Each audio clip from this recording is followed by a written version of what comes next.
Hey, everybody, welcome to the Book Leads Impactful Books for Life and Leadership. I'm your series host and leadership performance coach, John Jaramillo. This series is about getting to the books that have impacted the lives of the people in my network, friends, colleagues, people that I met, people that I haven't met. The majority so far has been people that I've met virtually over the course of the pandemic. Many of them, the majority, almost all of them that I haven't met in person. So these are great leads that I'll be getting on books that they've written, books that they've read, and I want to get to what the value is that that book that they're sharing has provided to who they are as a person, their work, their leadership, just to get a good sense of what that value is. And the way that I've done it for this series is covering books in the first category where it's a book that I haven't read that they're sharing with me, a book that we've both read specifically for the episode, or one that we've each read in our past lives before this series. And then finally, the third category, whether it's the writer themselves of the book or the publisher of the book, just to share what it is, the message of the book, what they want to get out there. For today, I'm going to be speaking to the author, and my guest in this episode is going to be Randye Kaye, who's an author and speaker. Connect, create, and communicate. That's the thread that runs through Randye's work as radio personality, improv and stage actor, drama teacher, humorist, podcast host, writer, motivational speaker, voice talent, and audiobook narrator. Her latest book is Happier Made Simple: Choose Your Words, Change Your Life. I love that title. It reached number one international bestseller status on launch day. And her previous best-selling title was Ben Behind His Voices: One Family's Journey from the Chaos of Schizophrenia to Hope, which was nominated for a Publishers Weekly Award. She lives with her family in Connecticut, and her website is www.randyk.com and www.happiermadesimple.com. Randye, thank you so much for sitting down for this conversation. It's absolutely my pleasure. I love your mission. Love your mission. I appreciate that. Every little bit of support helps. I find that. Like I collect all these little just comments and everything that everyone shares. So I appreciate everyone that comes on here as a guest, as well as anybody that provides any kind of general support. So that helps a lot, admittedly. So Mhm. Rady, there's a lot there to what you've done, to what you've achieved. From my own perception, I see a theme, obviously, through all those great skills and the knowledge that you have in all these various industries. But just so we can get into it, who are you today? So how is it that all of these skills, all of these backgrounds plays into what you're doing today?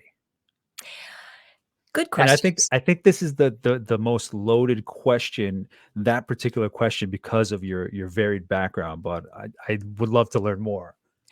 It's very interesting because on the one hand, I feel like my life has been well planned. And on the other hand, I feel like my life has just sort of formulated itself without any rhyme or reason. And on the on the one hand, when I was 17 years old, I was saving for college because I had to pay my own way through. And I took a summer job that was 9 to 5 with a desk and a typewriter that I was terrible at, facing a wall, watching the clock. And I vowed I would never work Monday through Friday, 9 to 5 again. And so, in a way, that dream has come true because my life, no day is like the other. It's a jigsaw puzzle of things that come together to create a career, a sort of an eclectic career. On the other hand, there is a rhyme or reason for it, which I learned at a TEDx talk, and I'm a multi-potentialite. So those of us who couldn't figure out what to major in college because too many things interested us, there's a name for us now, so that it's nice to put a name on it. But I did realize that the thread that runs through everything I do is connecting with people, connecting people to each other, living a life of creativity as an artist, as an actor, as a writer, as a speaker. And along with connection is collaboration and then communication. And a big part of communication is words. So it actually is a jigsaw puzzle that is starting to make sense. And I have paid my bills and raised my children and had a life. And that is part of what brought me to where I am today. And a lot of the questions that people had about my life, and you don't get to where we are without challenges to face and rise above. So, in talking about those as part of my career as a speaker and a radio personality and an author, people said, how come you have such a positive energy? My God, you've been partially paralyzed and your husband abandoned you and you have a son with a serious mental illness. Why do you have such a positive energy? So that is what led to this, to a book called Happier Made Simple, in which I took really important concepts about being happier and tried to make them accessible to people like me who just suck at meditation, can't take yoga, and, "Oh, here I have a 3.5-year-old. Hi, Henry." This one and what I talk about is all about life balance, and I don't know how he came upstairs, but he's upstairs, that's okay. It's all about life balance, and part of my life balance Absolutely, is absolutely. standing right here, and he likes to come in grandma's voiceover studio and record things, but we're not gonna do that right now, sweetheart, because grandma is They very. always find a Can way. you say bye? Bye.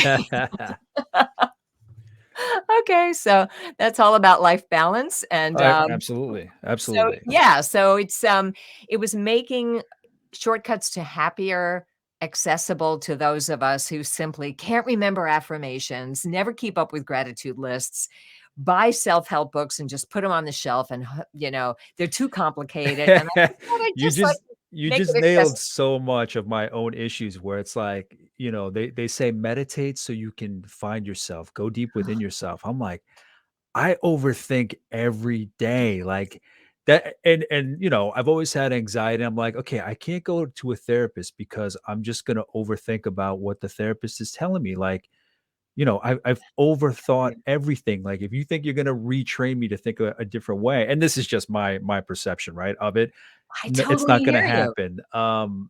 Journaling, I overthink every day, and there is a value to writing it down, but I'm with you, and when you mentioned the multi-potentialite, I agree. I learned that from another Randye about that book. So, uh, it's amazing when you come across these books or these speeches that speak to multi-potentialite, for instance, Mhm. and you're like, "Ah, there it is. Finally, I could put a word to who I am, what it is, how Naming I it. function."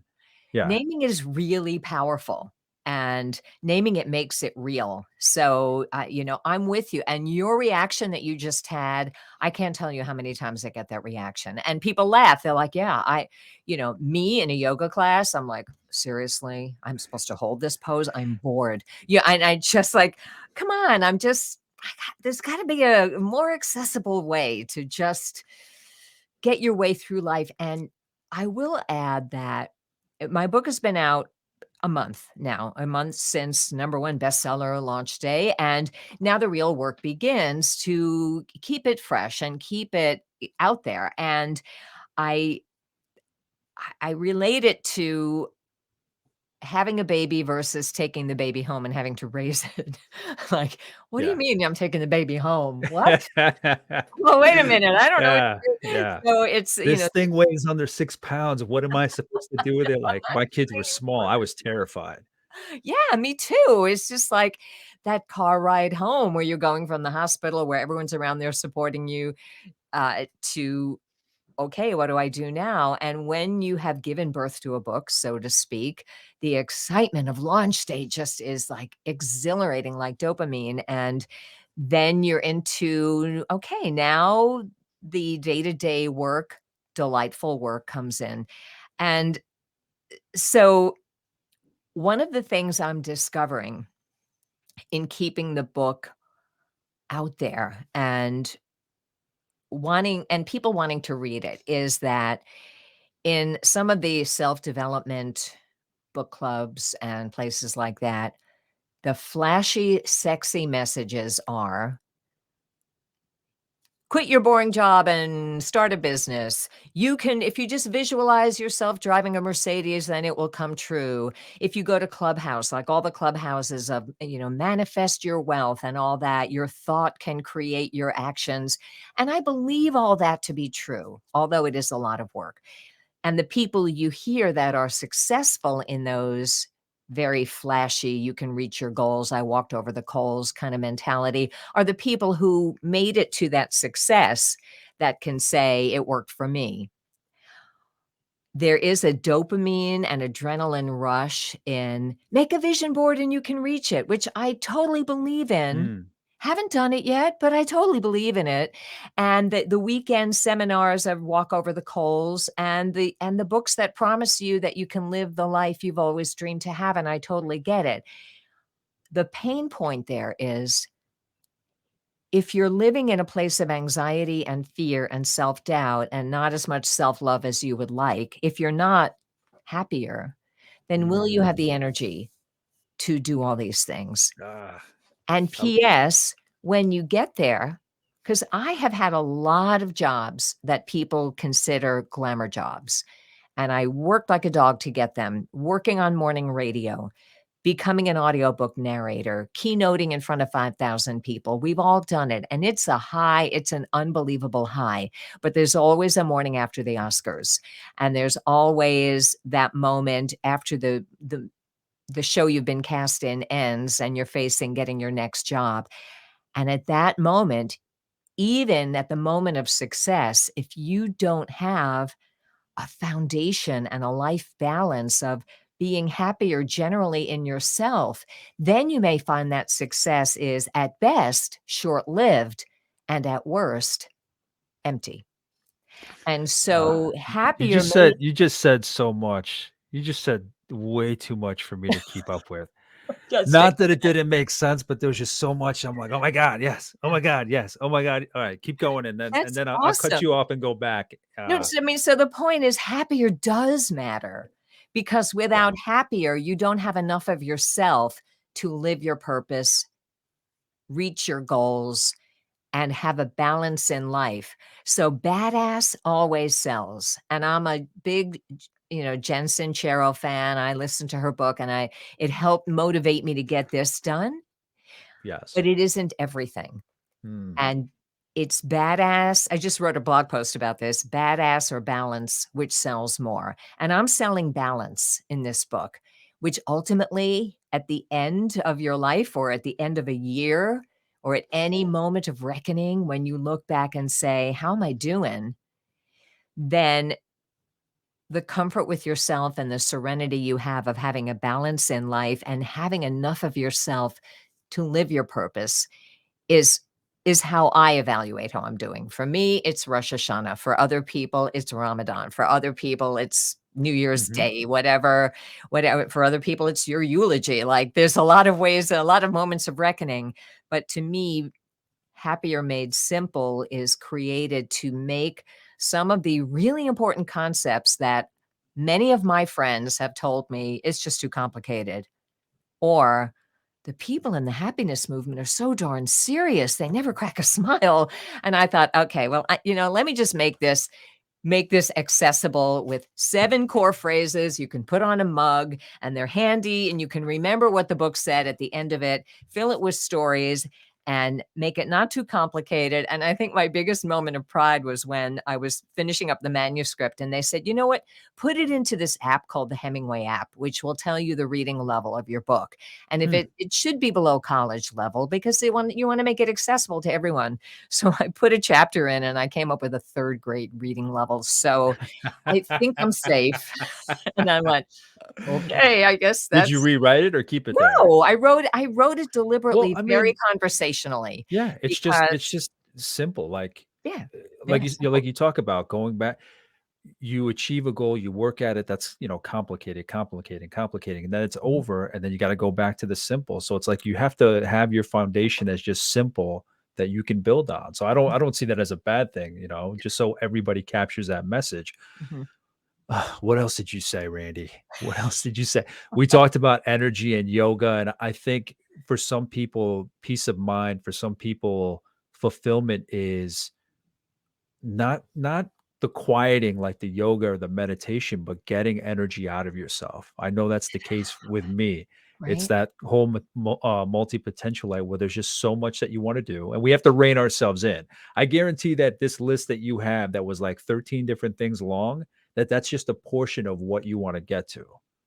Yeah. Life Yeah, is yeah. exciting. Life is so exciting. And then it throws you a few other I have 2 books that I will recommend. One of them is there's many good books about goal setting. I love You Are a Badass. I love 7 Habits of Highly Effective People. Mhm. All of those are fantastic. I'm not putting those down at all. I've gotten a lot out of them. I also have a book, 2 books that I love, and one is, um, Goal-Free Living, like living without any goals, which I also love because it's like life is what happens while you're making other plans. It's kind of like if I look at my life, some of what I've created, I initiated, and that is a great feeling of power. Some of what I've created came out of limitations that life placed on me. Oh, your husband abandoned you, and therefore you are in complete financial control of your family. What are you going to do? I didn't plan to be abandoned, but it did happen. And out of that, from necessity, grew my radio career. So sometimes you don't know if you have a goal and life kind of goes, "Nyeh, why don't we go on this path for a while?" And you still learn a great deal. So So there, and then what was the other book you were gonna The mention? 7 Sins of a Life Worth Living. I think that's the title of it. I And it like was given that. to me by a friend, and it just talks about the sin of doing nothing, the sin of being ordinary. Just and they're not sins, but they're things that we think aren't enough. And can I tell you a story that changed my life? Absolutely, that's what I'm here for. So, I don't think this is in my book. So it's bonus story. When I was in my 20s, I was in Los Angeles, and I had come from Manhattan where my original goal was to be a recording singing star, and then my next goal was to be a theater on Broadway star or working performer, and Mhm. I attained that to an extent. Again, glamour jobs that aren't exactly what you think they're going to be. And then I thought one of my disillusionments in my 20s about living in New York and auditioning for theater and getting some work was I always have to leave town to work and I don't feel like I have a home. So I thought I'll move to Los Angeles where you can stay at home and you work in film and you work on television and it's going to be great because I can know my own apartment. I don't have to sublet and I was doing okay. I landed a few jobs and I was bartending, of course, and I was singing with a band and I was making a living in the business, and I was proud of that.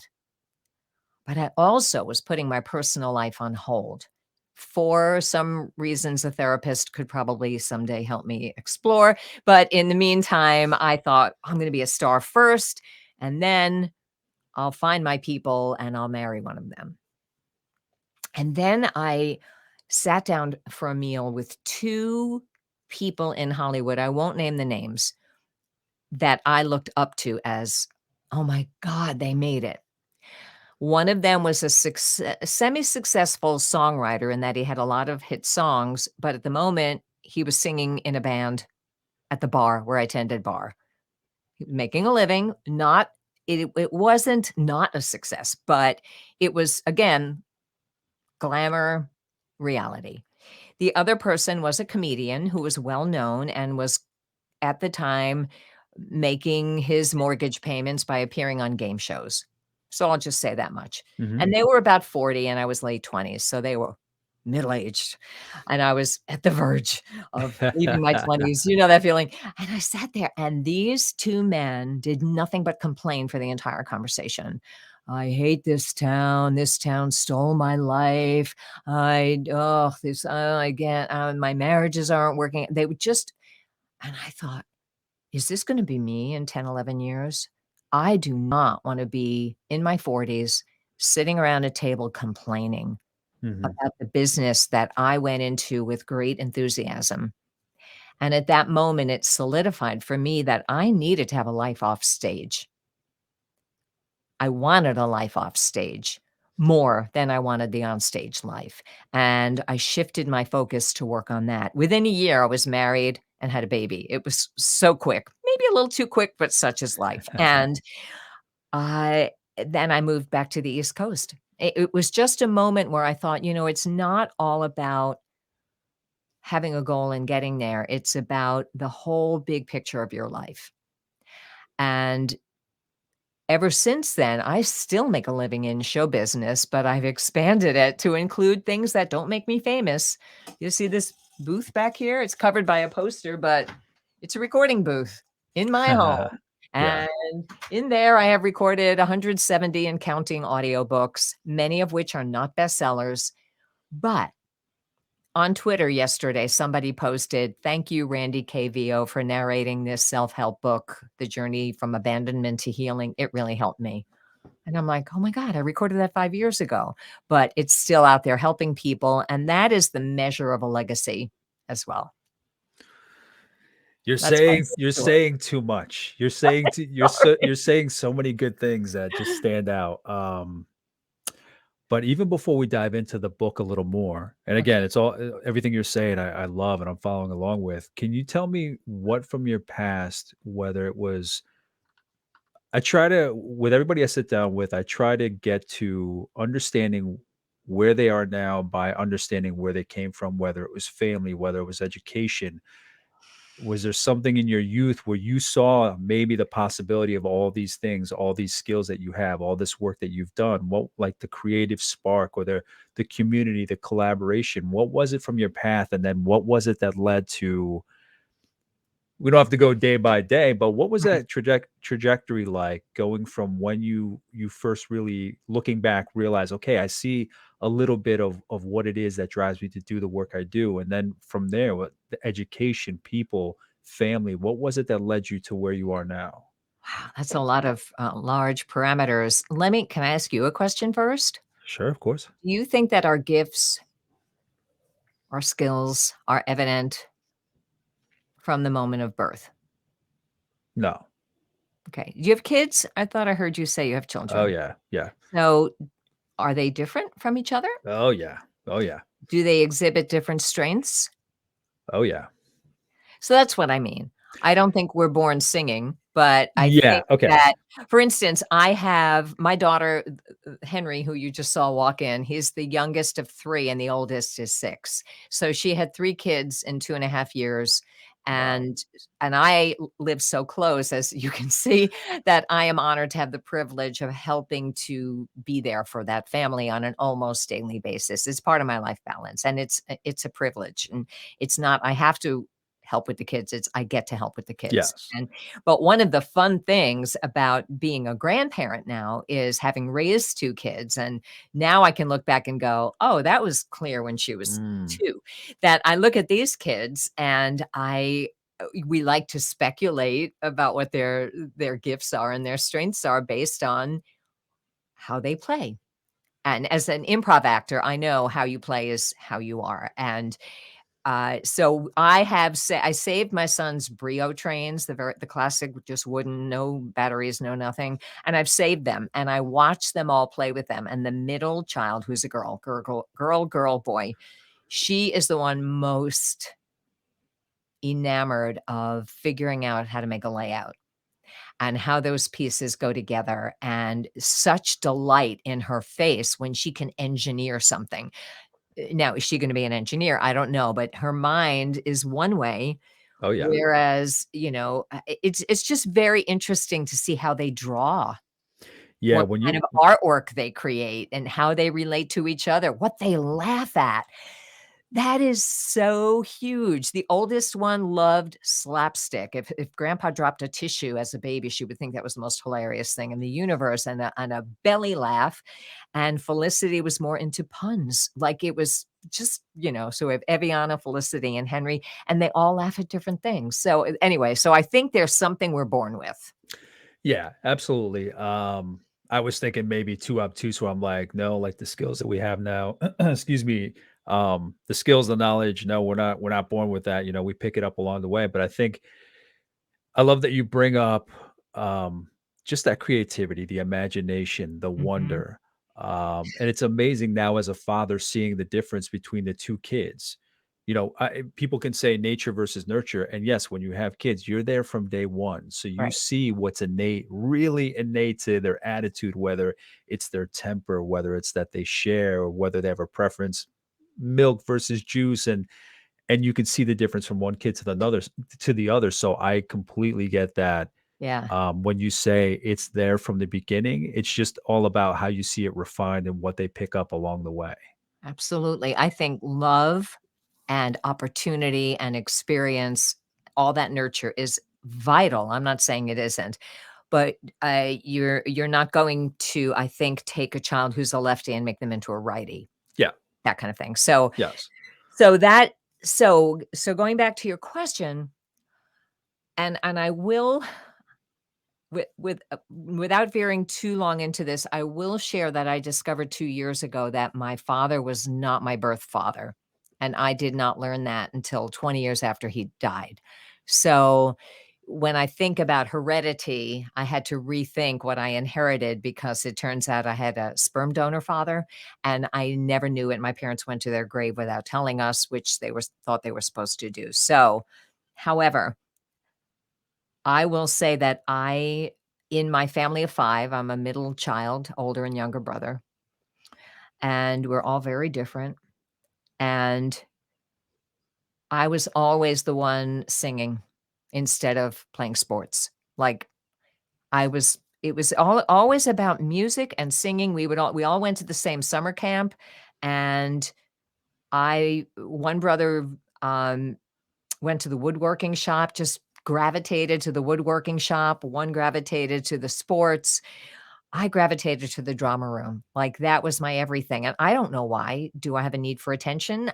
I don't know why, but it was my love.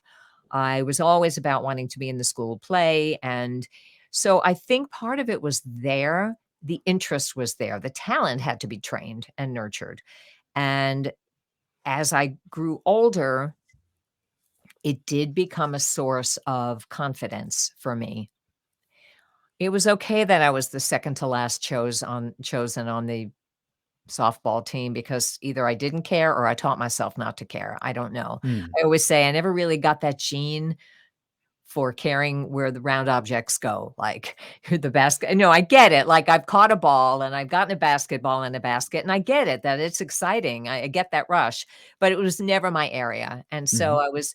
although I excelled in school academically and was interested in everything to an extent, my dreams for my future were about the arts. It's just and more the performance arts and not the visual arts. I love being up in front of an audience. Some people, as Jerry Seinfeld says, would rather be in the coffin than making the eulogy. So, but I'm more like, let me make a eulogy.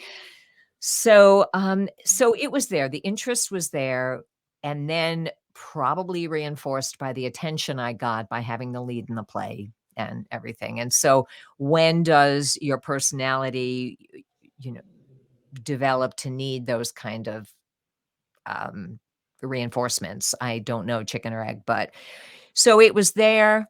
When I went to college, I did not major in theater because even though I was paying my own way and could make my own decisions, I was buying into the advice of major in something to fall back on. So I got a variation of an education degree and graduated at 20. I got out of there as fast as I could.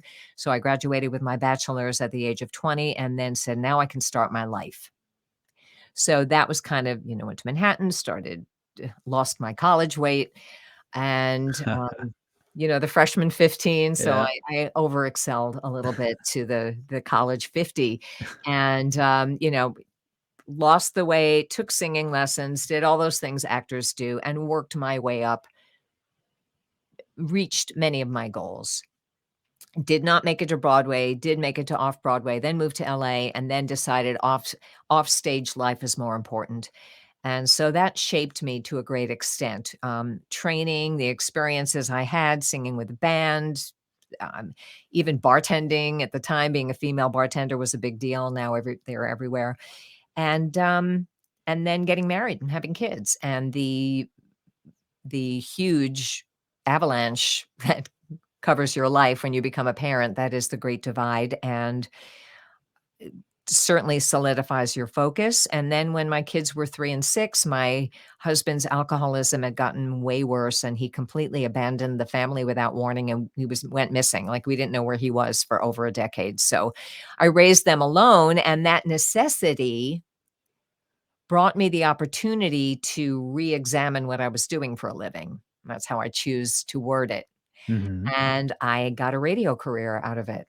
I thought, I need some kind of steady work that isn't 9 to 5, and I'm a big fan of learning. So, I got an opportunity to be a weekend fill-in host at a commercial radio station, and what I always tell youngins who wanna get into any glamour field, if you get your foot in the door, make yourself invaluable. Like, even if you're getting making minimum wage, which was pretty close to what I was making, learn everything you can. This is a free education, people. So I kept saying, "Hey, I'll learn to be you only have one traffic reporter. What if she gets sick? I'll learn it. Oh, can I fill in for the morning show? Can I fill in for PM Drive?" And a few years later, I was hired full time for PM Drive. And then when I wanted to learn morning drive and news direction, I volunteered for that. They hired me for that. And I raised my kids as a local celebrity radio personality. And so you just never know. And then I did voiceovers on the side and theater on the side, and just I met my bills, and I bought a house, and I did those things that are important in life, and I was there for my children. So, these kinds of things shape you. Similar reinventions. When I left radio, let's just say we had a difference of opinion, and they offered me a contract that didn't look like a good idea to renew, and so I didn't. And so, was I fired? I'm not sure, but anyway, I used that time to reinvent myself as an audiobook narrator and an author. And I wrote a book because everyone said, "You should write a book," but I didn't have time. Mhm. And my son had been diagnosed with schizophrenia, which was quite a journey, and we are still in that journey. And I never found a book that ended in any kind of hope about schizophrenia. There are some now. And I wrote that book. It got published, and that led to a few years as a sought-after speaker for the pharmaceutical industry. I went to Warsaw, Poland. I went to London to participate. It was very glamorous, and I was also very aware that I was kind of riding on the coattails of a horrible thing that happened to my family. But I was using it to try to help others, and I still get emails that people are helped by the book, which makes me feel happy. And I'm now the host of a podcast with 2 other authors of memoirs about their family with schizophrenia, which we call Schizophrenia: 3 Moms in the Trenches. And that is a labor of love. It's not monetized at all, but we have like 32,000 downloads so far, and we're exploring the topic. So I became an author speaker, and I continue to mishmash my life together and raise my kids and get remarried and have a happy 12-year second marriage. And then I had some free time and finally wrote this book, because with all the speaking I did, the question I got most often was the one I shared with you at the beginning of this. How do you stay so positive? And I thought, well, all these books on my shelf that I can't finish because the font is too small and it just is too complicated. I'll tell you what I do. I tell myself stuff. I notice what I tell myself. I find something better to say to myself, and I see what happens. And then was born these 7 core phrases that I keep in front of me and help me, and I hope are helping people. So, um, and I just wanted to comment, I love what you said Please. about when you start, a position that you love learning, and it's not just that you're working to the job description. It's almost like that place of employment has to work to your potential and what you're willing to take on, and I Yes. love that idea because when I coach with graduate students or students that are close to graduating, they feel like they have nothing to offer the world because they don't have yet that professional experience, and they limit themselves. And coaching clients, they end up later unsatisfied, unhappy because they feel like they had so much more to offer than what their job title. So that could be a tangent in his own, but that just stood out because I think that's a powerful message to just keep learning that you shouldn't limit yourself to any particular job description. Yeah, leading into the book, Randy, why don't you tell us a little more about the book in terms of why don't you give us I guess the overview? What is the Sure. path that the reader will take as they go through the book? So, as I mentioned before, I think there are two, what they call in sales, pain points, problems with thinking that if only blank, I will be happy. If only I can get a bigger house, I will be happy. If only I can fill in the blank, lose 50 pounds, I'll be happy. And I am not saying there isn't value in attaining your goals. There is. There's pride and there's, what you learn along the way in attaining your goals stays with you forever. So I am a big fan of reaching for your goals. I'm not saying not to do that. The combination of being comfortable with yourself and knowing that we are more than just our achievements, that we are lovable, even stripped of our achievements and our titles, is also important at the end of the day with how your life has been lived. There's a lot of talk also about purpose, living your purpose. So if you're too bogged down with anxiety and sleeplessness and judging other people and comparing yourself to others and falling short, then do you have the energy to live your purpose? So I began exploring the happiness movement and I'm all for there's some fantastic resources and courses out there, and I put them in the book if you want to look further. But I found many people said to me those two things. I went to a happiness meeting and everybody was miserable. One, or or nobody cracked a joke, which for me is, a lot of my field is humor. So I was like, oh, come on, guru, make me laugh a little bit, please. Like, oh, we're so excited. We have the video of this great guru. And with the exception of the Dalai Lama, who giggles infectiously, there were a lot of people who were just like, I'm just like, can I have a little fun here, please? So Yeah. my mission was to write an accessible book that was fun and that was usable immediately.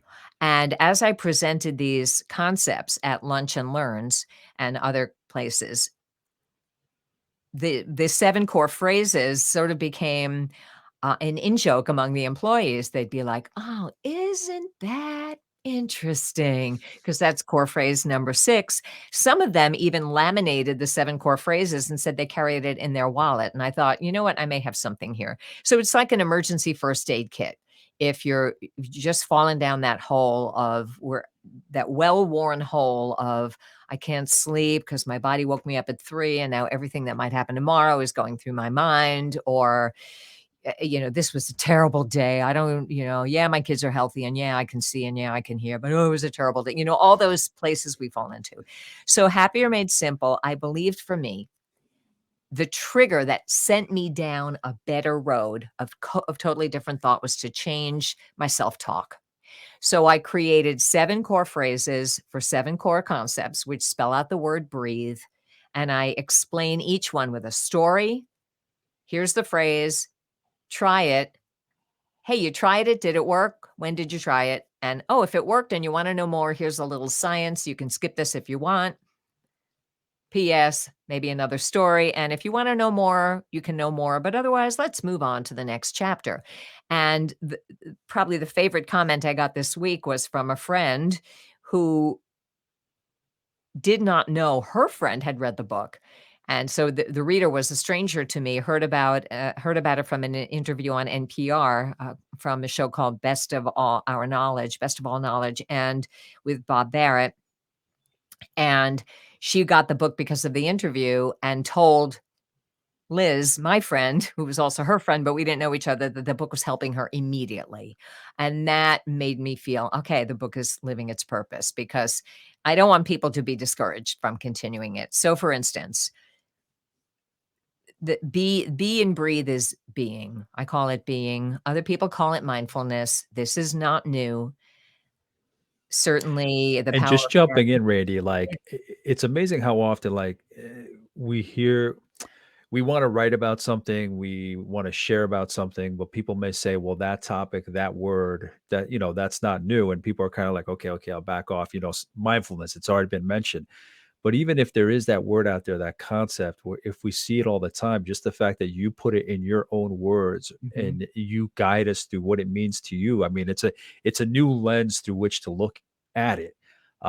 So I love that you can take something that, yeah, it's not new, but here's my iteration, here's my version of it, here's what has helped me, here's my translation of it. There may be something that you provide the reader in so many particular words that they didn't get anywhere else, that they may have seen mindfulness. Thank you for that, and yes, as a coach, you know that people retain stories a lot more than they retain concepts, and the concept inside the story is kind of the best. So, I have a whiteboard on this side of my studio, and the thing that I can't erase because 'cause it's been up there too long and I haven't erased it, I'm a musical theater junkie, so especially the late Stephen Sondheim, and there's a line from a show, Sunday in the Park with George, and it's, "Anything you do, let it come from you, then it will be new." And it's That's what I meant to say. Yes, he exact does. Sondheim does it in but however many words Yeah. that is. But yes, that is what you just said. You just said it in your words, and he said it in his, and whenever I start to feel like, "Oh, mindfulness, it's been done," I'm like, "Oh, wait a minute, but they don't know this story Mhm. and how mindfulness changed it for me."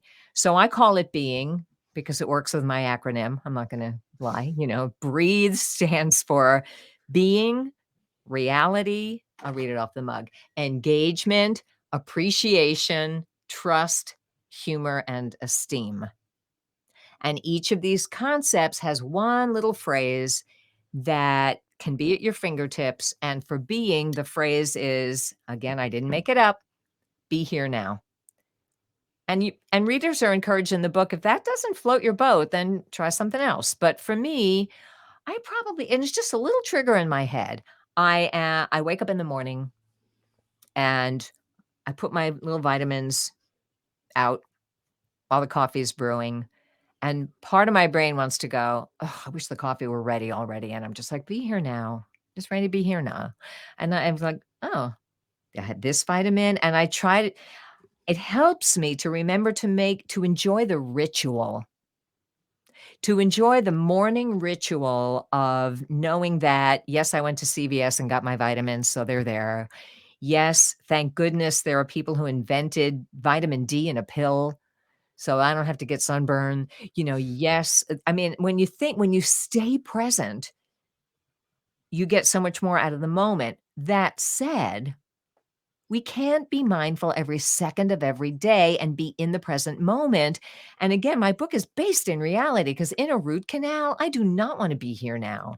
I really would rather be daydreaming about Disney World or thinking about the time I fell in love with my husband. And there's a time to look back and a time to look forward. But we can choose if we look forward with beautiful anticipation or with anxiety. So if I'm gonna look in the future, which is a choice in the moment, I can say, "I am so excited about tomorrow." It doesn't mean I'm not happy to be here today, but and even I'm really excited about my tooth not hurting anymore when this is done. So we don't it's not this like, "You must live in the moment every day." If we did, we would Mm. never save for college. We would never, save anything. So it's real about mindfulness. Choose when you want mindfulness, but in those little moments or yesterday, I've never told this story because it just happened, but, the kids were over and, I was a little focused on work, and there were a lot of, um crumbs under my dining room table. I won't say what they are, chips, whatever the kids eat, goldfish crumbs, and they wanted to make a fort under the table as kids do. And I'm like, "Yeah, you know what? We need to get the vacuum." And we just all three of us, it was the 4.5 and the 3.5-year-old. We got the vacuum. I said, let me teach you how to plug it in." I mean, it was just like I just said, "Okay, forget your work for 2 minutes. We're going to enjoy vacuuming. And I taught them what fun it is to hear the crumbs go into the vacuum cleaner. You know that sound when it goes like you Yeah, hear yeah, that. yeah. That is a beautiful sound when the crumbs go off of your carpet and into the vacuum cleaner. And now they just want to vacuum all the time because we were in Grandma's good like that. Grandma grandma's knew good what like she was doing. She knew what she was doing. I made it up. I make up everything as I go along, and then I go, "Did that work? Nope." Or, "That did work. I might do that again." So, be here now is just my way of saying being in the moment. If so, that's one of the 7 core phrases, and the others follow, and every chapter is a story, the phrase, encouragement to try it yourself, take a break if you want.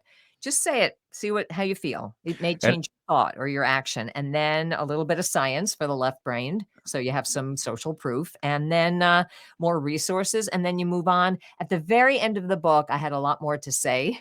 So I just have a few chapters on comparison, on things to say to other people, because the 7 core phrases are for self-talk, and 25 and the continuum of appreciation from have to get to. I have to watch the kids versus I get to watch the kids and everything in between.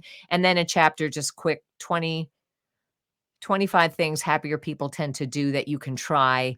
And that is offered, by the way, on happiermadesimple.com for free as a downloadable ebook, that chapter, if you join my mailing list. So that's a bit about the book, that I told with love humor and reality. yeah, yeah. I love the part about the kids, only because you point out that they're learning something. I had a conversation with a guest a few days ago about, uh, happiness as well and joy, and, without knowing that it was a word that he utilized in his book, I talked about wonder. I talked about the appreciation of what I see, like the number of hours I've spent watching my kids play outside. You know what I Yes. mean? Just sitting there watching them play, or if they hear something on the radio, or if they see something new they've never seen before, and they're like, "Dad, what is that?" It's been therapeutic to rediscover the little things, and they think it's the funniest thing in the world. They think it's absolutely crazy. I can't think of an example right now, How obviously. old are your kids now? One just turned 3 and the other one is 6.5. Oh, so you're exactly as a parent where I am as a grandparent, and my kids are like 3 years apart too. And yes, parenting is the most humbling experience in the world because you think you're going to create perfect people and life has other plans, but it's also the most amazing opportunity to rediscover the world through your kids' eyes. From the moment you crawl on the floor with them to watching them play together, to watching them go from screaming at each other to laughing together. Are they 2 boys? What have you got? Yeah, 2 boys, and there's another one on the way next Oh, month, a girl. So that's gonna be congratulations. an interesting dynamic in the house. I don't Yes. even know how to predict what that's gonna look like. I don't think anybody could, but It depends on what kind of girl you get. Depends yeah. on who she is. But, my daughter had girl, girl, boy, so when I had boy, girl. So it's all an experience, and it changes the family, and you'll see sides of your boys. If I could predict anything, you'll see signs of frustration and nurturing in both your boys that will blow you away. Yeah, that's kind of what I'm anticipating. They're rambunctious kids as expected, but Mhm. they have very big hearts, so I could see them even fighting over who's gonna nurture their little sister more, but hope that's my hope. That's my Yeah, hope. yeah, and Randy, play. but I love the fact that, I myself, I had great parents, a lot of love in the house. My parents were immigrants from South America, came here to, the American dream, right? Mhm. Blue collar workers, worked a lot. It was just work, work, work, grind, grind, grind. A lot of love in the house, but no, and this isn't a bad thing. No formal lessons. It was a lot that I learned through their actions, a lot that I learned through their discipline sometimes. But I love the fact that now that I've grown to where I am now as a man, as a coach, as a friend, as a father, and meeting people like you and sharing these kind of stories, what I love is that we can provide for our kids and grandkids tools that maybe we didn't have as kids. Those little appreciations, just whatever you share in your book, translating it somehow. as a lesson to a child so that they retain that happiness. It's not always going to, I don't imagine it's ever going to be perfect, because it's almost like we leave the wonderment of childhood and then we become like, angst driven teenagers, or we're trying to find our way in the world. Then we have our lessons, and then we come full circle where when we achieve our biggest fulfillment, it's like we're going back to square one. We're the Mhm. adult version of that child. Much to what you said, like the way that you come out, what is it you gravitate towards? And we kind of leave that and then come back. But I love lessons like this about happiness, and I'm just glad that I can have these kind of tools to share with my kids. Because I mean, they're adult books, right? But the Right. lessons are, I think, as with leadership, are applicable to somebody who's 90 as well as 5, 6, 7. You just have to Mhm. put it in their words and in something Right. that they can understand. Or let them watch you live it. Because, one thing I'm very clear about in my book, and as I was rewriting it, I heard about a term called toxic Mm, positivity, which I then incorporated in the book, and giving credit to the person, forget the name, but it's in the book, who coined that phrase, because I'm very clear at the beginning. Because I do, there's about 20 pages of. First, I give a summary at the beginning of the book in case you're impatient like me, but then I go, there's a few introductory things that might help you. I call it the cliff notes at the beginning of the book. So I start out on the first page, there's the 7 core phrases in case you need to know it. And in the audio book, I start with an author's note. I say, okay, if you don't want to get through the introduction yet, here's what you're going to hear. And then I do the introduction. But some of the things I talk about in the intro are, first of all, people have been wondering about happiness forever. There are quotes from Aristotle, from the Bible, from everywhere. People wondering about the human condition. How happy are we supposed to be? Is the goal to be happy all the time? How do we get happier? What else is there? And that also, I talk about the goal. The myth is that the ultimate goal is to be happy every moment. It is not. The ultimate goal is to experience life. And I used to travel the country in that period of my life teaching about stress reduction. And I would say, how many of you would like to live a life without stress? And all the hands went up. And okay, so how many of you couldn't have, or for whatever reason, worked so hard in order to invite the stress of being a parent into your life? And almost all my hands went up. I said, if you want to live a stress free life, maybe not having children would be the way to go. And yet there are people who would do anything to have that stress in their lives. So stress also shapes us, but how we react to it can make a big difference. have you You read the Upside of Stress? I have not read that one, it's on my list. Okay. It's Okay. on my list, but I've read The Blessing of a Skinned Knee, and, there is a lot to, um, having challenges in life. One of my Mm. favorite books I will share here, it's an oldie but a goodie, and it's about improvisation as applied to life. And the exact title I will have to send to you afterwards because it's escaping me right now, but it is mentioned in my book. But as an improv actor, I know 2 things. 1, acceptance of others rather than judgment is key. They are who they are. Let's see what they have to say. We're all connected. We all have things in common in this country that is so. I don't wanna go here for too long, but we are more divided than I remember with. And the difference, I think, there's always been division. There's always been division. It's part of how we define ourselves. Sociology has theories about that. I narrated a whole book about Christianity and why are there so many different churches saying the church down the street does it wrong. Like, that's part of the human condition, that the right brain wants to unite us and the left brain wants to separate us so we can identify who we are. That's part of what we're dealing with as human beings. But we can take it too far if we have a soapbox. And a century ago, you had to gather a crowd and be good enough to gather a crowd. Now you just need to tweet something, or you need to punch somebody at the Oscars, and suddenly, y- so our opinions can be heard maybe too quickly It's now. amazing that with that, even with what happened at the Oscars, there are sides. Exactly. Uh, We take sides, and So part of my book, the E in breathe is for engagement. And I really struggled with the choice between a 3-word phrase being we're all connected or find common ground.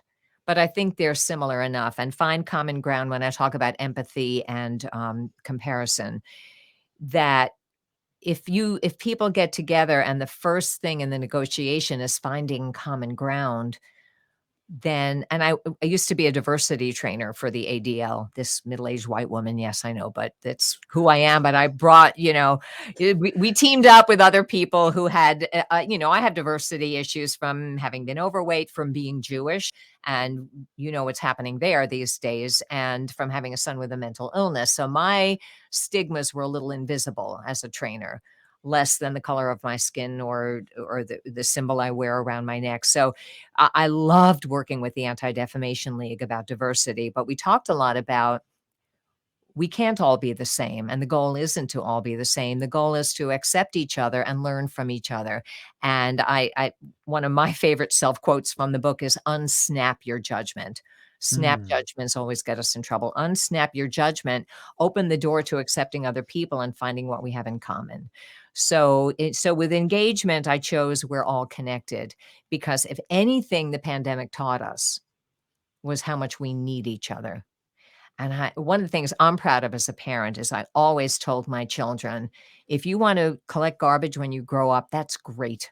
There is dignity in all work. We all need each other. We need, we're passing construction on the road and it is backing us up and we're going to be a little bit late. Thank you for fixing the road. Thank you for choosing that career, because we have good roads. And just remembering that we're all connected and we all need each other and we have more in common, and that our differences make us interesting. H is for humor. Isn't that interesting? So anyway, that's kind of it shows you some of the 7 core phrases and how they work. And I do want my children and grandchildren to know that we're all here on this planet, and some of us are in wheelchairs, and some of us have brown skin, and some of us have different color skin, and some of us are bald, and some of us are, have it's just like we're all put here. And if we can help each other through, that is the greatest legacy that we can live. If we're not happier within ourselves, we have less energy to live our purpose and reach our goals. And at the end of the day, feel good about our day, because it's all about the love we can give, the work we can do, the things we can learn, and the things we can teach. And the foundation is when we are feeling happier. You're killing me. Just because there's just so many pieces where I was like, I wanted to jump in and say something. But let's Go see. Well, ahead. let me I'll let me be trace quiet. back. Let me trace back just a Okay. little bit. Okay, you mentioned the toxic positivity. You brought that up. You're right. All of a sudden, that word started coming up. I did an episode of my other podcast with a co-host on it. She told me what it was, so I'm like, oh yeah, that does exist. But in what context? Uh, I want to hear specifically in what context you were bringing it up. So how is it that that comes up for you? 2 things. 1, the goal is not to be happy every minute of every day. Okay, that We I need heard. Yep. contrast. We are here to experience the full spectrum of human experience, and that includes stress and tragedy and failure. That I gotta I includes gotta start writing stuff down because I I, I get need my to book. It's all in the book, yeah, most of and it. oh, and I will. Yeah, I want my copy signed, Randy. Go Absolutely. ahead. Go ahead. You will give me your address and I just figured out stamps.com and media mail, so I can get one to you, and I'm happy to sign it and send it to you. That'd be amazing. So we are not here with the goal to be happy and content every second of every day. We wouldn't learn a thing. I reference in the book an old Twilight Zone episode of a man who, can I say a 4-letter word here on this? Oh yeah, this is the A right place man for a it. man who didn't live a great life and knows he's gonna go to hell, and then when he wakes up from death or whatever you do, he's like he's in this place where everything goes right. Like, he wins every bet, every girl he wants is in love with him, and he loves it. Do you know that episode? Anyway, no, I'm just nodding because I can imagine where you're going with this, so right. please Yeah, continue. exactly. So he loves it at first and eventually gets bored, and he asks his guardian angel, "Please, I hate it here. Send me to hell." And he goes, "You are in hell." Oh, Because everything working out every second, where would be the contrast? Even the yin and yang symbol is about contrast. And there's a little bit of a black in the white, and there's a little bit of white in the black. And it's balance and contrast. So toxic positivity, you don't ever want to set the goal of being happy and joyful every minute of every day. or It's perfect. unreachable. The other element of it is these 7 phrases are not to be used as advice to somebody else. You can model them. You can tell. I have a whole chapter at the end for things you say to someone else. Like, you don't say to someone who's grieving, "Oh, I'm sure there was a reason for his death." Like, you just don't say that to somebody else. It's not your place to give unsolicited advice and telling them how to be positive. These are things to tell yourself. So I tell my sometimes I might model it for my grandchildren if they're like, "Oh, I'm anxious about," just like, "Well, how do you feel right now?" Like, there are ways in parenting that you have a little more leeway, but I would never say to someone whose cat just died, "Oh, it is what it is." Like, it's not my place to determine when they're ready to hear that ever, It's but I so can say funny. it to myself when I'm ready to hear it. One of my close friends just told me he has to have, like, a major surgery, and he said his wife, obviously his wife loves him, but his wife is like, "Oh, everything will be fine." And I'm not calling her out at all. I'm calling out the awkwardness of the conversation because, he and I were talking on the phone, and we never talk on the phone. Like, the 18 years I've known him, we've talked on the phone, like, 3 times. It's always texting or "I'll see you when I see you." And when he told me what she said, I'm like, maybe back in the day, I would have been like, "Yeah, of course, of course." Mhm. And this time I was quiet, and I just told him, "Listen, I'm not quiet because I'm considering or looking at it ominously. I just I don't want to assume anything because I think it's bad. I think it's like bad juju. I think it's like I don't know, I don't want to assume that everything that I need is going to be given to me, that my Mhm. friend is going to make it through. I'm like, dude, I love you. I support you. I want you to make this through, but I just can't say those words because I don't want to assume Yeah. anything. It was very weird. It was like the first time in my life where I said, especially with something so major, I'm like, I can't say that. But obviously, I hope I support you. That sounds great, and being aware that it sounds like that comment of his wife, as well-meaning as it was, didn't comfort him. If it did, then great, because, close relationships, what I have found in terms of self-talk is the thing 2 things really help me, and I use them as needed. These are spices that you use for the effect that you want. So, I the trust and esteem are the 2 concepts. My phrase for trust is "all will be well." But what that means is I'm not sure how all will be well, but it's gonna work out, in the words of the gurus, for the greatest good of all concerned. That is kind of trusting the bigger picture even though you can't see it. So, that could be faith in a religion for some people, trust in "May the Force be with you" for Star Wars fans. It could be anything, but it's also knowing that we don't really necessarily know what the right outcome is. But I'm just gonna trust that all will be well. And that's not easy. Sometimes you gotta say these things a few times or your brain's not ready to hear it. The other one I use a lot instead of, "Oh, it's gonna be fine." That doesn't help me. What I say is, "Whatever happens, I'll handle it somehow." That is the esteem phrase that gets me to go back to sleep. Like, I don't know what's gonna happen. I've done it, and again, I'm clear in the book that these, worry and anxiety can be useful and not useful. Hmm. So, worry and guilt can be good things if they teach you something or lead you to an action to prevent. If you're worried your house might burn down, then it could lead you to check the smoke alarms. That is a useful worry that leads you to an action that alleviates that worry. if you've done everything you can possibly do and you've blown out all the candles and you have fresh batteries, then you just go to, I've done all I can. It's the serenity prayer, and then just whatever happens, we'll handle it. If the house does catch on fire, we'll handle it. And that is more realistic to me than nothing's going to happen. Like, all right, so Yeah. I go on stage. I'm an actor. I have lines to learn. I have lines to remember every single friggin' night when I do a play. And the older I get, the harder it gets to memorize them. But and I work really hard at it. Obviously, I don't just trust the universe that the lines will come to me. That's dumb. But oh, I should unsnap my judgment. That wouldn't be the best.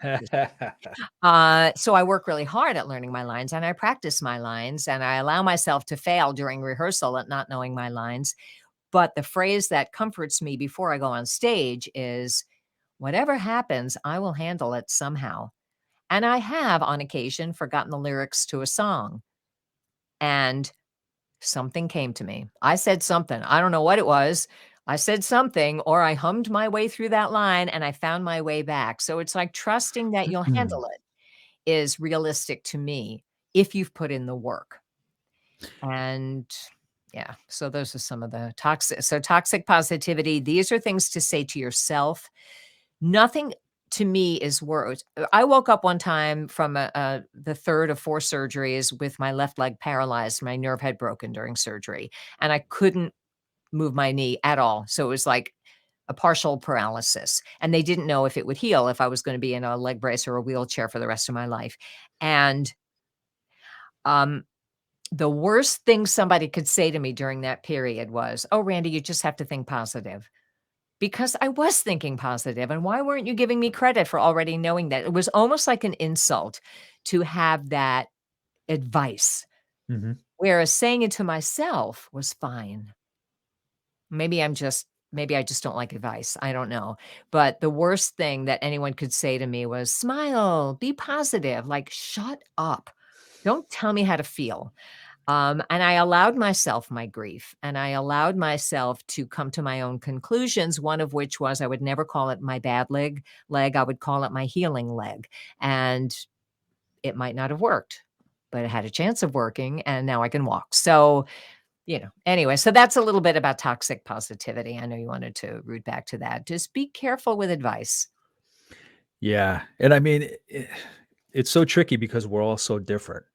Yeah, We all have different impulses as to what we wanna say. We all have different, preferences for what we'd wanna hear or not hear, that's true. and it's just the combination of the recipient and the giver, the number of conversations that can happen, the number of combinations that could happen, it's just it's infinite, but the True. good thing is what you said is to read a book like that, to have the tools ready.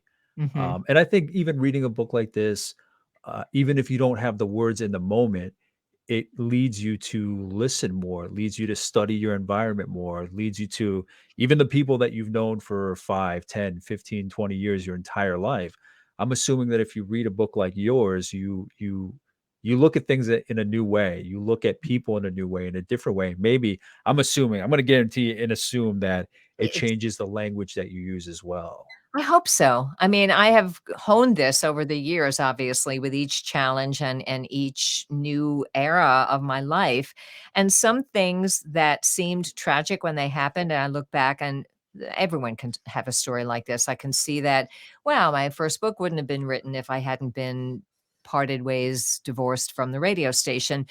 And sometimes we see the reason in hindsight, and sometimes we never see the reason. I will never see the reason that my son got ill. That's just, yeah, I don't even wanna go there. It doesn't help me to try to find a reason. It just is what it is. That's reality, core phrase number 2. It is what it is. What do I do with what is really real here? And I do think that, the question of giving advice depends on the people, depends on the relationship you have, depends on what they wanna hear. But I do find that the words we use are helpful. For instance, I if I have an opinion about something, I will and I feel it's appropriate, I might say, "Are you open to any feedback about that, or are you good?" And if they go, "No, I'd love some feedback," then, okay, Here it comes. here it comes. But I wanna ask permission. I wanna ask permission. I'm not gonna just offer my feedback, and Some people welcome it and some people no. So I'll figure it out. I'll say, great, I'm sure you will. And I go away. Yeah. Do I give I go feedback? away. I take I my don't wisdom to myself. I don't think I And I give could be wrong. feedback. I don't think I give feedback until somebody asks for it. Mhm. I don't think I even ask them. I just because I've learned to appreciate this that people will call me or text me or come see me wherever I am and they'll ask me a question. And I've said this to even like higher ups at companies when they call me in and they just want to get a feel for what's going on. And when I've worked for them a couple layers down, and they ask me a question and I'm like, "Do you really wanna know?" And they're like, "The best compliment for me is that, John, that's why I called you. I That's good. know that you'll tell me the truth, that you don't sugarcoat." But that reason that I don't sugar the reason I don't sugarcoat is because I feel everybody's owed, with some decorum, with some tact, with some couth, the right, approach, the truth about what's going on, whether it's feedback. I've seen so many situations where people say, "Oh, this poor person, they're doing this, or this is going wrong, or this is going wrong." And I'm like, "Well, did you?" And I'm sorry, Randy, but I was like, "Did you tell them, or did you provide something?" And they're like, "No, no, no, it's not my place." I don't want to be that person, but I'll keep my opinions to myself, or I will ask, in so many John ways, can I make a suggestion? Just because it all depends on the situation, but it's just all about like respect for the person. So if I can get to a point where I am sharing with them with the best of intentions Mhm. what I believe may help, do it just because I don't want to, even if it's a tough conversation, just because I think for me, I'm just speaking for me, it's kind of like a waste of time for all of us, or it's disrespectful if we're not helping the person, even if it is with some kind of tough love, but always, as you said, with that tact about how you go about it. Right, and I hear in what you've just said to me so much respect and permission asking. Are you open Yeah. to some feedback about that? Would you like my opinion? Is there anything I can do to help you? You wanna open the door gently, and then if they welcome your wisdom, you're a coach. I mean, coachitout.com. So that is what you do. So obviously they will call you. And I've been asked for advice, and I'm happy to give advice, but I try not to give unsolicited advice, especially in trying to I'll just talk as a grandmother for a minute, and I have to say that a lot of this came from a book I narrated called "Why Is My Child in Charge?" I highly recommend it. Claire Lerner is a licensed social worker and other titles after her name. "Why Is My Child in Charge?" And I narrated the audiobook, and I kept reading it going, "Oh my god, this woman is so great. She knows what she's talking about." It was like the very words to use to talk to your children. And, Mm. it solidified my grandparenting in terms of the very things we're talking about. And children have feelings. And apropos to what we're talking about is that if they have a feeling, they have a feeling. Don't tell them not to feel that. Wow, I remember my daughter saying when Henry was 1.5, "You're having some big feelings right now." And that was much better than, "You have nothing to cry about," or any of the things our parents probably said to us, "I'll give you something to cry about," or Yes, whatever they and did. and But it's it's it's like funny. I can distinguish the conversations between when my parents were dealing with me and when I'm dealing with my boy. Like if he's crying, I'm like, "Listen, there's nothing wrong with crying. But what are you really crying about? What do you think, what do you think's gonna come out of it? There's nothing, because I don't want him thinking, oh, it's a manly thing to not cry, right. like any of that bullshit. What else? Yeah, like I can tell you're pumped up. Like it's all right. You raised your voice. Go take a walk, relax. I'll be here when you get here. So I mean, Yeah, the it's kind of things. acknowledging that their feelings are real. I happen to have been married to my first husband to a Brit who kind of an old-fashioned British guy who was like, "Oh, are you gonna cry? Well, go do that in the corner and come back when you're done," which was very British from the way he was raised. And I think sometimes we do need to go on the bench and just sit with it for a while. And one of my grandchildren is highly sensitive and has big feelings, and she's getting better now that she's getting older, but just tantrums that we couldn't figure out what was happening or just and I just say, you're feeling really angry. I get it. It's really hard to leave school and come home with grandma. Like, you don't wanna leave school. I get it. Mhm. Um, I am happy to be here when your feelings are a little better, and just let her have them. So that's what, that's with acknowledgement. I think one of the worst things we can do for ourselves, and talking back to toxic positivity, is to not allow ourselves to be occasionally less than positive, because we have days, and it is what it is, or even this is good. I had a day this week where it was just like, oh, it's wow, this is hard keeping the book up there. Like, I'm having, and I just said, the book Alexander and the Terrible, Horrible, No Good, Very Bad Day. Okay, so I'm just like, some Randy days are like Kaye. that.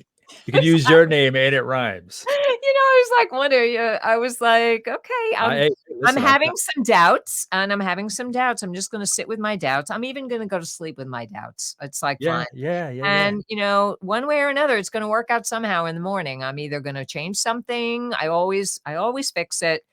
I'll figure it out, or the universe will figure it out for me, or whatever. And I went to sleep feeling sad. And that yeah. happens. And then I woke up and it was like, "Oh my god, the sun's up." And then the very thing I was worried about worked itself out like Well, that. that's like when you talk It's about that's yeah, about, the quote, there's nothing to fear but fear itself. right. That anticipation. Like how often have you had a feeling, an anticipation, whether good or bad? Like even sports, like I read somewhere, like they've studied that the feeling leading up to your team possibly winning is greater than when they actually win.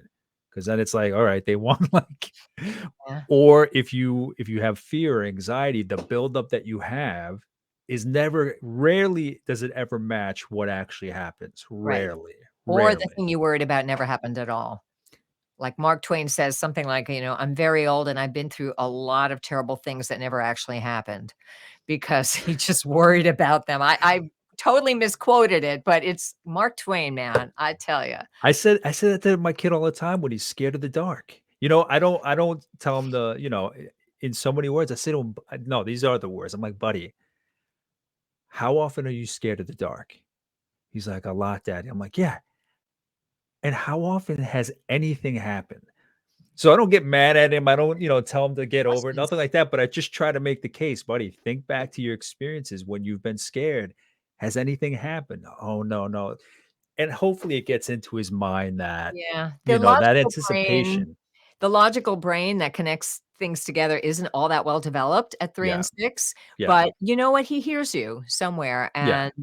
and someday you'll hear him say to his brother, "How many oh, it's been dark every night." You'll hear him parrot those words back to his brother or sister. Yeah. This is what happens with kids, like, you say stuff, but one powerful thing I learned from Claire's book is, like, if the child goes to a birthday party and just doesn't wanna participate, and you're, like, embarrassed, they're clinging to your leg or whatever, instead of, "Come on, it's gonna be fun," don't cheerlead them. She says, just say, what can I do to help you be more comfortable?" Randy, you're bringing up too many things because These I just channeled from my audiobook work, but I learn a lot as an audiobook narrator, I'll because tell you. the same thing has come up where it's like, there is no script to childhood. The majority is playing sports, or the majority is doing this, or the majority is in these clubs, but I don't want to extinguish however he may feel in any Mhm. given moment because it doesn't look like the ideal. Like that perfect example, a birthday party, you don't look like you're having fun kind of thing. So that just it resonates because I've thought about that. He It's can be his very particular, experience. but that's who he is. And I know that I don't want to extinguish that and force him into some mold, some Mhm. script. I don't want to wash away his whatever it may be, frustration or intricacies of what he wants to have fun with. So I can appreciate all that. From a grandparent's perspective, and a mother whose kids are in their 30s, parenting from the minute you're pregnant, mostly after they're born, I would guess, especially for a dad, because when you're pregnant, there's only so much control you have, you eat right and all that stuff, and you talk to the baby, and you put your whatever you did as a dad, I'm sure you did, but it's a balance between stepping in and letting go. When do I do which one? And that is forever. forever. Parenting, the contract does not end when they're 18, like I thought when I gave birth. I went, oh, I'll raise them until they're 18. Or the prevailing thought when I was a parent was do the right things for the first 3 years and then it's clear sailing. Not true. Yeah. Yeah. But, so even now, with one child with a mental illness who is trying to rebuild his life and, when do I help him? When do I not help him? When do I let him fall? Like, when they're learning to walk, do I let them fall? So it's that is, and balance is never, I talk a lot about balance. Balance is not being balanced. Balance is striving for balance. And it's like the ballasts on the yacht. Like, so anyway. No, yeah, you're right. You're right. So that was a great breakdown of the book. I can't wait to read it. What I always ask the authors that I interview, how did this book change you? So you knew the message, well, you put it together as you were going, you refined it, you knew the general message you wanted to put out there. Since it's come out or as you were writing it, have you noticed any particular changes in you or how you view the topic or the subject matter or what your definition of being happy means? What a fun question. Yes, I would say even though I wrote it with my outline and my ideas that words are the signposts that can send you down an entirely different road, I had that concept in mind. As I was writing it, the more I read, and especially to research scientific studies to quote in each chapter for those that wanted to hear that, I learned about the toxic positivity. I learned about how people have been striving to understand this forever and that we may not have all the answers. And I also learned, this might be a little bit of an off the wall question. I learned about procrastination and completion because when I wrote Ben Behind His Voices, I had 6 months of severance pay. And I learned then that if I was going to complete it, I needed collaboration. It's the magic of collaboration. It's the power of kinship, whatever you want to call it. And to write the first book, I needed to take a writing class, not just for the learning, but for the structure.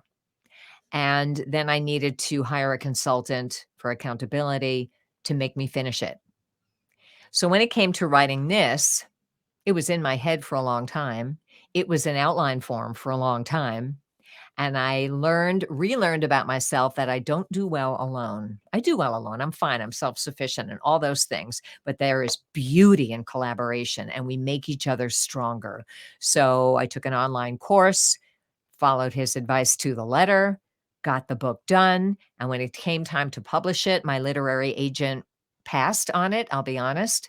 And I could have looked for another agent, but I decided I wanted to get it out there and have more control over it. So I published it with a publishing partner and I loved them because they gave me their knowledge. Specialization of labor is everywhere, Mm, so I so appreciated what they did for me and their knowledge helped me be a better writer. And so I think it taught me the value of structure in terms of getting things done, the beauty of collaboration to get a better product and get it done better, and to appreciate other people for what they have to offer to my process, including people that gave me their feedback on the book. So, yeah, we need each other. That's what I learned. that's amazing though. And then I know obviously you're just in the thick of this one and maintaining it, keeping it up there as you said, but you must have ideas for where you want to go when it comes to writing, right? Yeah, it's funny because in my childhood dreams, I never wanted to be a writer. That was not because it's lonely. Even radio is lonely. Like you're sitting there with a microphone. Like I like theater. I like improv. I like partnership.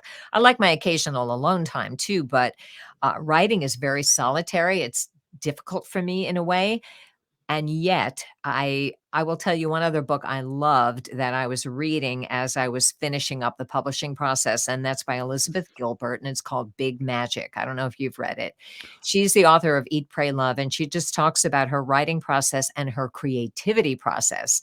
And she has this concept, which I adore, which is like ideas float through the universe looking for the person to land on who will Yeah. put it into play.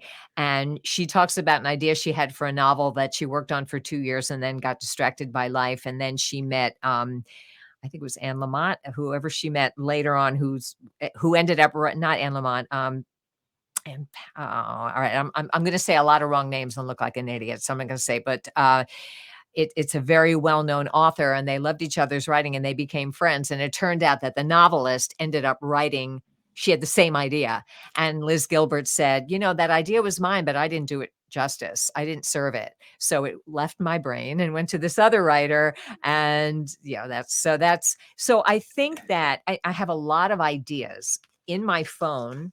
I write my ideas down, and Mhm. then I revisit them once in a while and go, "Oh, well, someone else already did that. Oh, that's not as good as I thought it was." So some ideas I have are writing about rackets.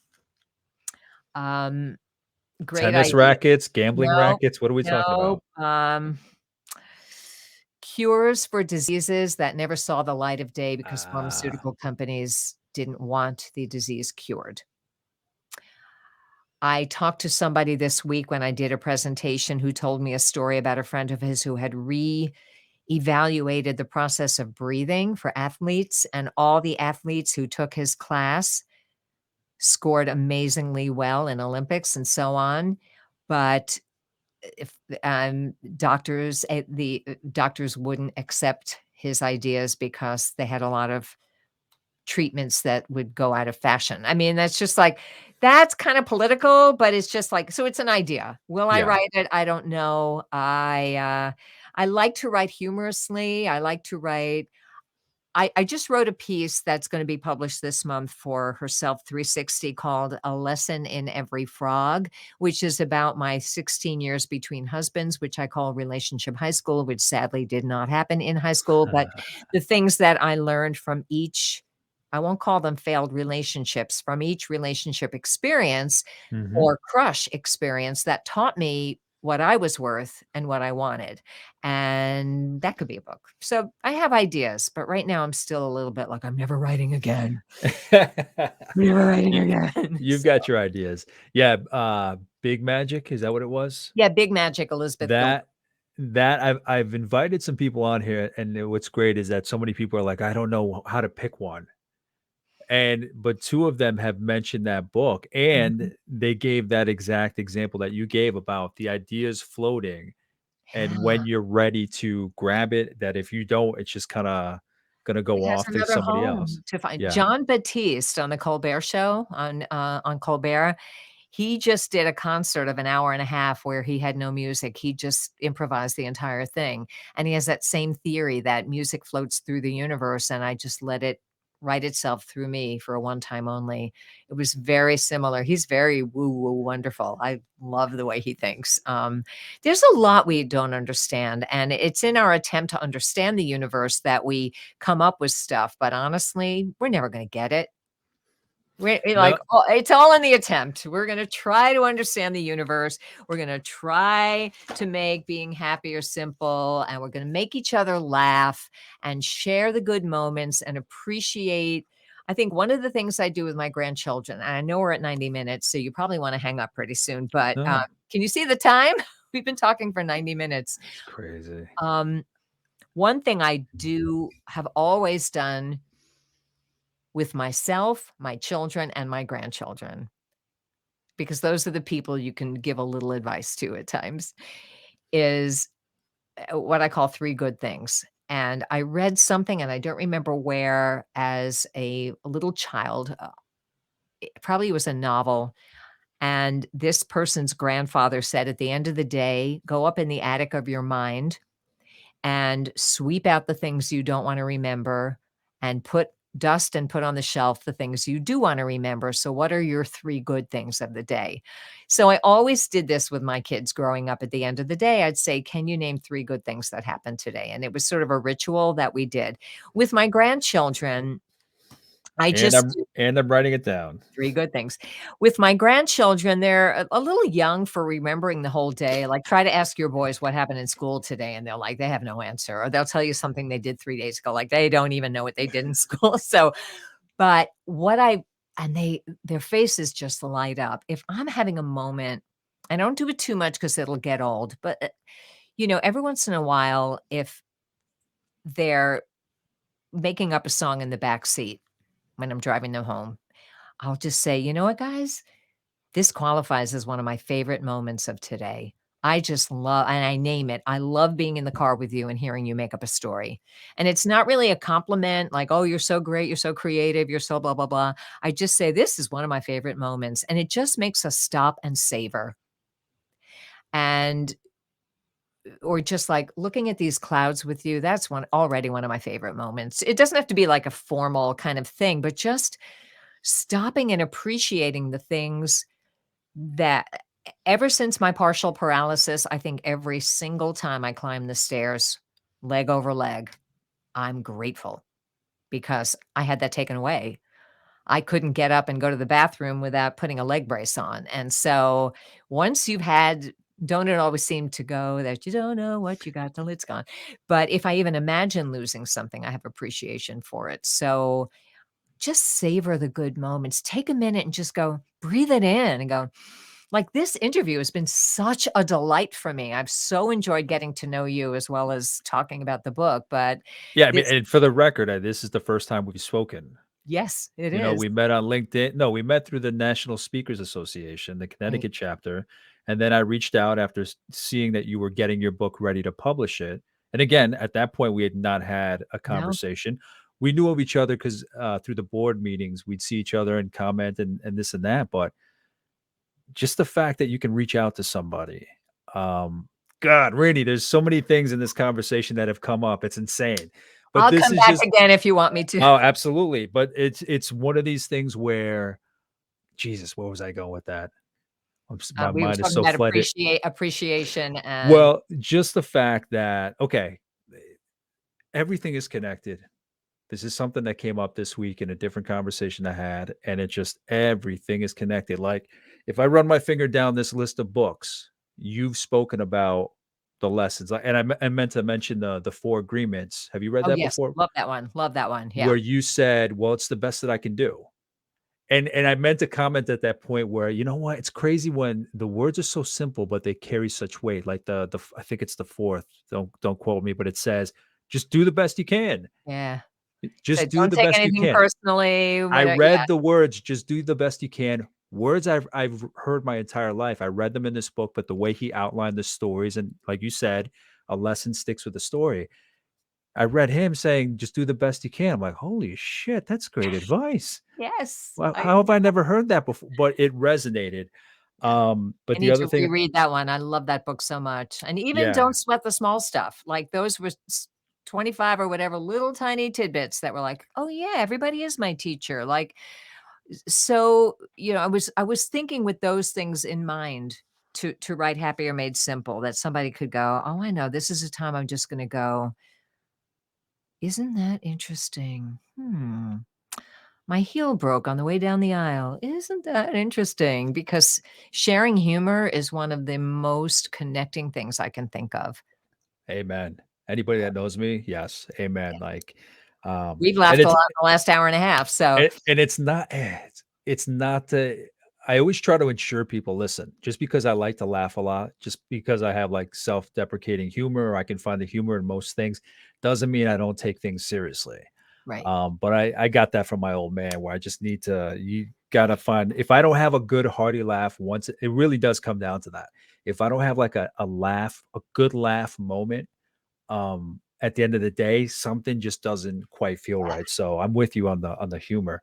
Um, and there's so many things I want to ask, but I'll definitely invite you back to talk about, especially I think I want to have you back to talk about gratitude and what that means to you, especially specifically about gratitude Okay. and the challenges that you had come across and how you have built beyond those by using those. Because I think that's something that a lot of people need to hear is just even in the face of adversity of every type, um, what real gratitude again, a simple word, gratitude. It's not just Mhm. thank you, but how you translate or how your perception of what you see and how it's happening to you. So I'd love to talk to you again about that, Randy. I'd love to. Yeah, it can help enhance a good moment, it can help reframe a not so good moment. There's a lot of things that and sharing it with someone else is can be even more powerful. I mean, these phrases are connected. So, if I'm on a walk and I just stop and go, or even Henry, who you met, will say, "Look, there's little red things on the trees, and my teacher says they're gonna be," and I'm like, "Oh, he learned something in school." Like, there's so much to appreciate in every moment, and it begins with be here now. If I say a moment, I'm like, "I'm brushing my," sometimes I'll just narrate like it's a golf tournament. "Okay, I'm brushing my teeth now." It's an exercise that you can try. It's just like, "And here's Randy, and she's starting the coffee," and it just puts you outside yourself for a minute and just saying, this is the stuff of my life, and staying in the moment can lead to gratitude. I'm grateful for whoever manufactures toothpaste, whoever thought to put mint in there, like, and then so it all bleeds. It's all these are connected concepts Yeah, with and phrases. stepping outside of yourself is huge. Mhm. You know, it's working in it versus working on it. It's a Ooh, I that like that. you I'm know, gonna write because that because down. when you're working in it, it's like tunnel vision. You're like this, but if you and it's similar to what you said. Yep, different words, same, Just yep. calling it out, saying what it is. I was talking to somebody about our shared anxiety. We're presenting on it in a couple weeks. And I told them, like, I just got to the point where you're like, okay, typically this would make me anxious, but what has that gotten me in the past? Like, Mhm. literally, I was just like, okay, this is bullshit. This feeling is bullshit. This has got to stop. And It's your son in slowly, the dark, the grown-up version. yeah. As I was saying it, I realized that's what it was. So it's a Yeah. lesson that I still have to learn. Don't But we all? There's a lot of lessons we have to learn over and over and over and over again. And that's part of growing. Like, I yeah, am valuable without my accomplishments is a big one for me. But there that's for is. our therapy session when we talk about gratitude and Absolutely. But in the meantime, until that conversation that we had, is there anything else you wanna share, Randy, that you wanna put out there? I mean, I'm gonna list your website, where to get the book. Anything else you wanna share before we wrap up? thank you. I would just say that, yes, the website is in case someone I know sometimes people just listen to this and don't look at the show notes. So you can go to randyk.com and my name is spelled kind of weird. Both of them end with a Y-E. Randy K, RandyYEKAYE.com. You'll find me. And the book's website is Happier Made Simple. If you are one of the 1 in 4 families struggling with mental illness and a loved one, you can go to benbehindhisvoices.com. Both books and soon to be released an updated audiobook only version of Ben Behind His Voices will be coming out. The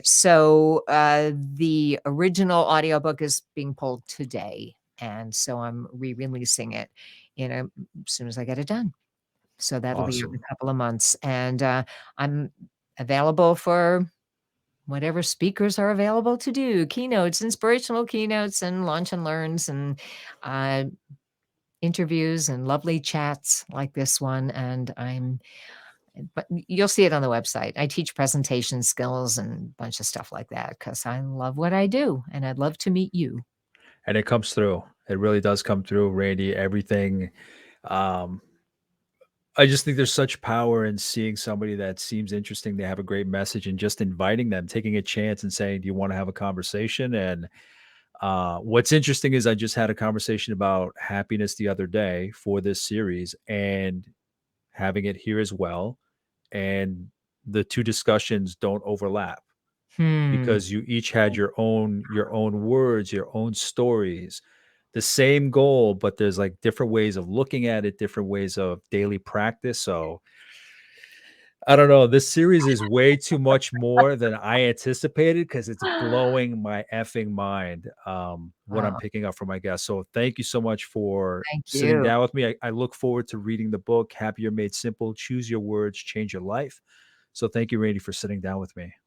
Thank you for inviting me, taking the chance, and it's been an absolute pleasure. It was fun. So if there's anything that I might have missed that I didn't ask Randy, I know I have a list. I'm going to go back and make a list because she just went in so many great directions. You kept it on target, but there were just so many words, keywords that really triggered me to think in different directions. If there's anything that I missed asking her, just let me know, reach out, or obviously I'll put the information on where you can contact Randye herself. But in the meantime, thank you for watching and listening, and take care. Bye.